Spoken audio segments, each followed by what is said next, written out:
ابو جہل کا جنت میں کھجور کا درخت۔ ام المومنین حضرت ام سلمہ رضی اللہ تعالیٰ عنہ فرماتی ہیں کہ ابو جہل اسلام کا سب سے بڑا دشمن تھا، اس کے باوجود اس کا جنت میں کھجور کا درخت کیسے؟ بسم اللہ الرحمن الرحیم۔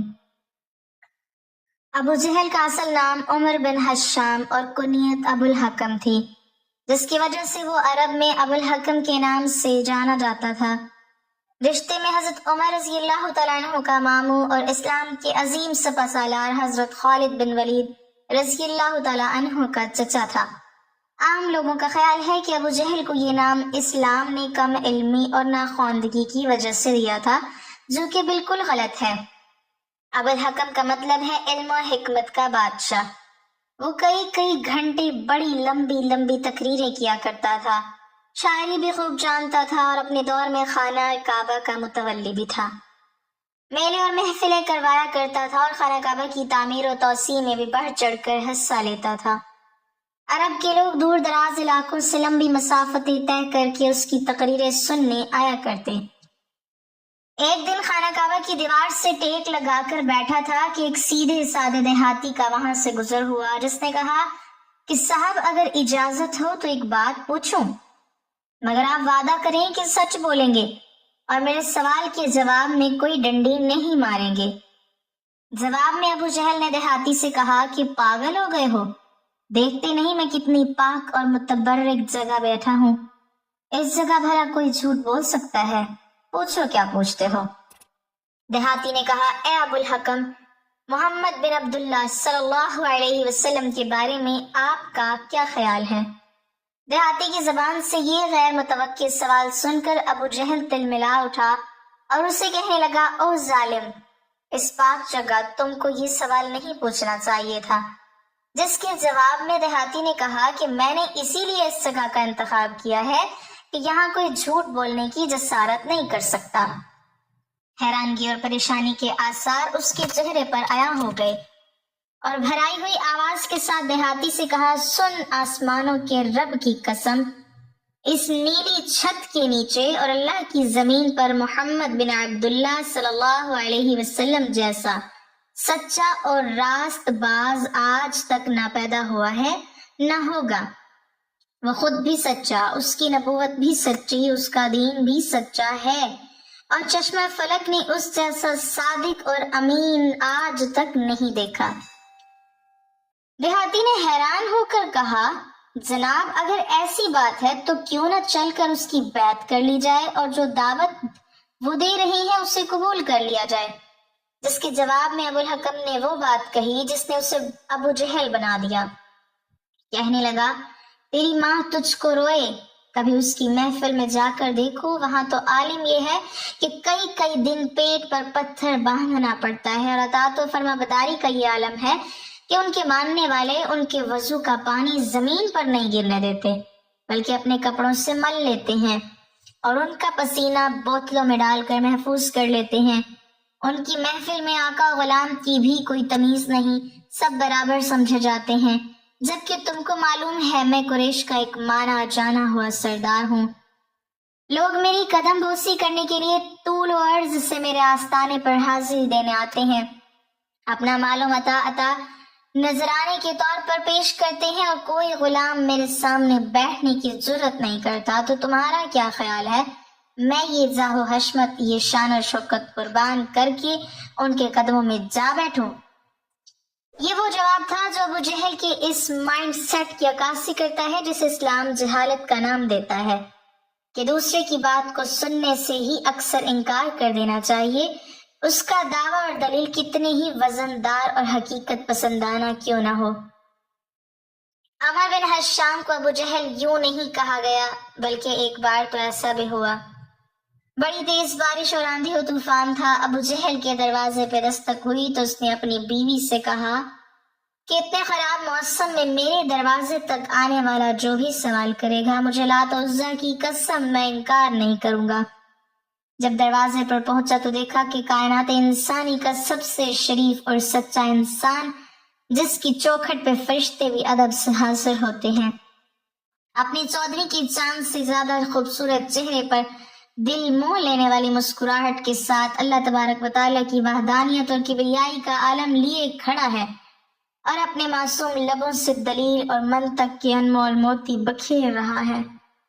مگر ابن حشام کی جہالت اور بدبختی کی انتہا دیکھیے، اس نے امام الانبیاء نبی رحمت صلی اللہ علیہ وسلم کی بات کو، جس کی قسم رب کائنات اپنی لاریب کتاب میں کھا رہا ہے، سننے سے ہی انکار کر دیا اور اپنے غفلت کے پردوں سے ڈھکے کانوں میں ناپاک انگلیاں ڈالنی، اور بیوی نے جب اسے اس کی قسم یاد دلائی تو اس کے جواب میں بھی اس نے ہی وہی بات دہرائی کہ میں کسی کو اپنے سے بہتر نہیں مان سکتا۔ آخر مجھ میں کمی کیا ہے؟ یہ مفہوم ہے جہالت کا کہ دوسرے کی بات کو سننے سے ہی انکار کر دینا اور اپنی ہر بات کو سچ تصور کر لینا، اور اگر کوئی دلیل مانگنے کی غلطی کر بیٹھے تو تشدد اور جبر پر اتر آنا۔ یہ رویہ عدم برداشت اور غصے کو جنم دیتا ہے جو جہالت کا اصل مفہوم ہے۔ حضرت بلال رضی اللہ تعالیٰ عنہ سے روایت ہے کہ ہم مکہ میں حضرت ابوبکر صدیق رضی اللہ تعالیٰ عنہ کے گھر حضور صلی اللہ علیہ وسلم کے ساتھ تھے۔ اس دوران کسی نے دروازے پر دستک دی، میں باہر نکلا تو اچانک کیا دیکھتا ہوں کہ ایک عیسائی دروازے پر موجود ہے۔ اس نے پوچھا کیا یہاں حضرت محمد صلی اللہ علیہ وسلم بن عبداللہ موجود ہیں؟ چنانچہ میں نے اسے اندر بلا لیا۔ اس نے آ کر عرض کیا، اے محمد صلی اللہ علیہ وسلم، آپ خیال کرتے ہیں کہ آپ اللہ کے رسول ہیں؟ آپ اگر اللہ تعالیٰ کے سچے رسول ہیں تو آپ میری مدد فرمائیں اس شخص کے خلاف جس نے مجھ پر ظلم کیا ہے۔ حضور نبی رحمت صلی اللہ علیہ وسلم نے ارشاد فرمایا کہ تجھ پر کس نے ظلم کیا؟ اس عیسائی نے کہا کہ ابو جہل بن حشام نے میرا مال زبردستی چھین لیا ہے۔ حضور صلی اللہ علیہ وسلم اٹھ کھڑے ہوئے اور یہ ہجرت کے زمانے کی بات ہے۔ حضرت بلال رضی اللہ تعالیٰ عنہ فرماتے ہیں، ہم نے عرض کیا یا رسول اللہ صلی اللہ علیہ وسلم، یہ ابو جہل کی کہلولہ کرنے کا وقت ہے، تو اس وقت آپ کا جانا اس پر کہیں شاک نہ گزرے، اور ہمیں ڈر ہے کہ کہیں وہ غضبناک نہ ہو جائے اور کہیں وہ آپ کو اذیت نہ پہنچائے۔ لیکن حضور صلی اللہ علیہ وسلم نے ہماری گزارش کو نہ سنا اور ابو جہل کی طرف تشریف لے گئے، اور ابو جہل کا دروازہ کھٹکھٹایا تو ابو جہل غضبناک ہو کر باہر نکلا۔ اچانک کیا دیکھتا ہے کہ رسول اللہ صلی اللہ علیہ وسلم تشریف فرما ہیں۔ ابو جہل نے کہا اندر تشریف لائیں، اور ساتھ ہی کہنے لگا آپ میری طرف پیغام بھیج دیتے تو میں آپ کی خدمت میں حاضر ہو جاتا۔ حضور صلی اللہ علیہ وسلم نے ارشاد فرمایا کہ تو نے اس عیسائی کا جو مال لیا ہے تو اس کا وہ مال فوراً واپس کر۔ ابو جہل نے کہا کہ کیا آپ اس کام کے لیے تشریف فرما ہوئے؟ اگر آپ اس بارے میں کسی شخص کے ہاتھ پیغام بھیج دیتے تب بھی میں مال واپس کر دیتا۔ حضور صلی اللہ علیہ وسلم نے فرمایا بات کو طویل نہ کرو اور تم اس عیسائی کا مال اس کو واپس کرو۔ ابو جہل نے اپنے غلام سے کہا کہ اس عیسائی کا جتنا مال تو نے لیا ہے جلدی سے اس کو نکال کر اس کے حوالے کرو۔ حضور نبی رحمت صلی اللہ علیہ وسلم نے ارشاد فرمایا کہ اے شخص، کیا تیرا مال تجھ کو مل گیا ہے؟ عیسائی نے کہا ہاں، سوائے ایک کھجور کے پتوں کی بنی ہوئی ٹوکری کے۔ حضور صلی اللہ علیہ وسلم نے ابو جہل سے کہا کہ وہ ٹوکری جلدی سے نکالو۔ چنانچہ ابو جہل نے اسے اپنے گھر کے اندر تلاش کیا لیکن وہ ٹوکری نہ ملی۔ آخر کار ابو جہل نے اس ٹوکری کے بدلے میں اس سے بہتر ایک اور ٹوکری دی۔ ابو جہل کی بیوی نے ابو جہل سے کہا کہ باخدا تو نے انتہائی ذلت اور عاجزی کے ساتھ ابو طالب کے یتیم کی خاطرداری کی ہے۔ ابو جہل نے اپنی بیوی سے کہا کہ جو کچھ میں نے دیکھا ہے اگر تو دیکھ لیتی تو ایسی باتیں نہ کرتی۔ اس نے کہا کہ تو نے کیا دیکھا؟ ابو جہل نے کہا کہ میری قوت کے باوجود جو کچھ ہوا تو اس پر مجھے رسوا نہ کر۔ کہنے لگا کہ میں نے ان کے دونوں کندھوں پر 2 شیر بیٹھے ہوئے دیکھے۔ جب بھی میں ارادہ کرتا کہ کہوں کہ میں مال واپس نہیں کرتا تو قریب تھا کہ وہ دونوں مجھے پھاڑ کھاتے۔ اس ڈر کے مارے میں نے ان کی عزت کی۔ حضرت بلال رضی اللہ تعالیٰ عنہ نے فرمایا کہ جب عیسائی نے وہ سارا منظر دیکھا جو منظر ابو جہل دیکھ چکا تھا تو اس نے زبان حال سے کہا اے محمد صلی اللہ علیہ وسلم، آپ اللہ کے سچے رسول ہیں اور آپ کا دین برحق ہے۔ چنانچہ اس نے اسلام قبول کر لیا، اور اس کا اسلام کو قبول کرنا ایک مظلوم کی مدد کرنے کی برکت سے تھا۔ امام بخاری سے منقول ہے کہ ایک دن ابو جہل نے کہا کہ اگر میں نے محمد صلی اللہ علیہ وسلم کو کعبہ کے پاس نماز پڑھتے دیکھا تو